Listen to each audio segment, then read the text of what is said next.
Sekolah Tinggi Ilmu Sosial dan Ilmu Politik Chandra di Muka berdiri sejak tahun 1967.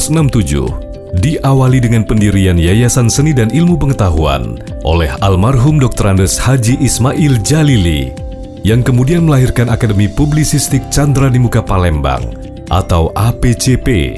Seiring tuntutan keilmuan, maka pada tahun 1979, APCP atau Akademi Publisistik Palembang berubah menjadi Sekolah Tinggi Ilmu Sosial atau Chandra di Muka. Selanjutnya pada tahun 1985, berkembang kembali menjadi Sekolah Tinggi Ilmu Sosial dan Ilmu Politik atau hingga kini dikenal sebagai Stisipol Chandra di Muka. Sekolah Tinggi Ilmu Sosial dan Ilmu Politik Chandra di Muka berkomitmen menjadi pusat pendidikan dan pengembangan ilmu sosial dan ilmu politik yang bermutu dengan berbasis teknologi informasi yang kompetitif pada tingkat nasional dan berorientasi global pada tahun 2039. Stisipol Chandra di Muka memiliki 4 program studi strata 1, yaitu program studi ilmu komunikasi yang menghasilkan lulusan sarjana ahli di bidang jurnalistik, public relation, advertising, dan broadcasting. Program studi ilmu administrasi negara yang menghasilkan lulusan sarjana ahli di bidang manajemen SDM sektor publik, kinerja organisasi sektor publik, administrasi dan pemerintahan daerah, riset organisasi baik untuk instansi pemerintahan maupun swasta. Program studi ilmu kesejahteraan sosial yang menghasilkan lulusan sarjana ahli di bidang pelayanan sosial, yang menghasilkan lulusan sarjana ahli di bidang pelayanan sosial dan pekerja sosial profesional.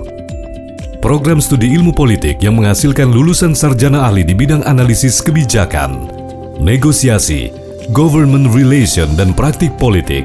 Sedangkan untuk program studi strata 2, Sekolah Tinggi Ilmu Sosial dan Ilmu Politik Chandra di Muka pada tahun 2006 membuka program studi Magister Administrasi Publik atau MAP guna menghasilkan lulusan tenaga ahli di bidang kebijakan publik, administrasi pemerintahan, dan manajemen publik. Pada tahun 2019, Stisipol Chandra di Muka kembali membuka program studi Magister Ilmu Komunikasi yang bertujuan menghasilkan tenaga ahli profesional dalam bidang komunikasi politik dan komunikasi korporat dan pemasaran. Untuk menghasilkan lulusan sarjana yang berdaya saing tinggi, Stisipol Chandra di Muka terus melakukan perubahan dan penataan, mulai dari perekrutan dosen berbagai disiplin ilmu, baik akademisi maupun praktisi sebagai tenaga pengajar, serta ditunjang sumber daya manusia yang berkualitas, serta profesional di bidangnya dalam menjalankan kegiatan akademik, selain guna menunjang kegiatan belajar dan mengajar. Stisipol Chandra di Muka memiliki berbagai sarana dan prasarana.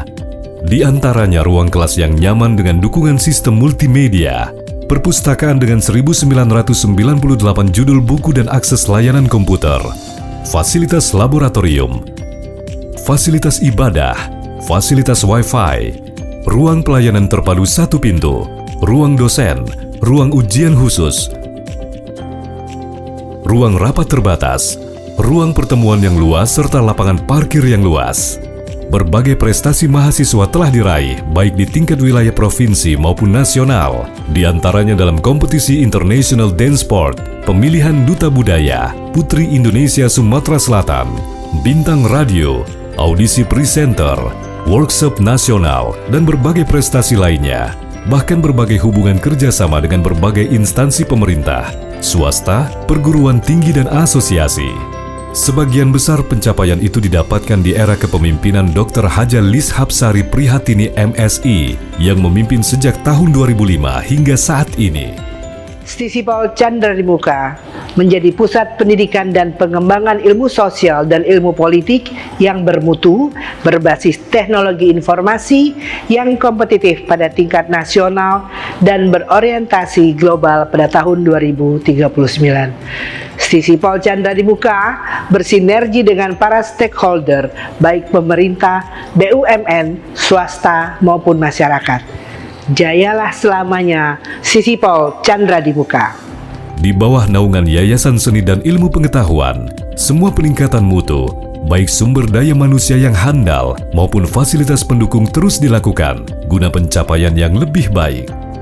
Semua pencapaian itu tak lepas dari jasa seorang tokoh yang mendedikasikan hampir sepanjang hidupnya demi mutu pendidikan yang lebih baik dan sejalan dengan cita-cita yang luhur serta doa yang selalu dipanjatkan dari beliau seorang tokoh pers budayawan, yaitu almarhum Dr. Andes Haji Ismail Jalili. Kepada Tuhan Yang Maha Kuasa, dan berdoa sekaligus kita semua berdoa agar Stisipol tetap jaya seperti apa.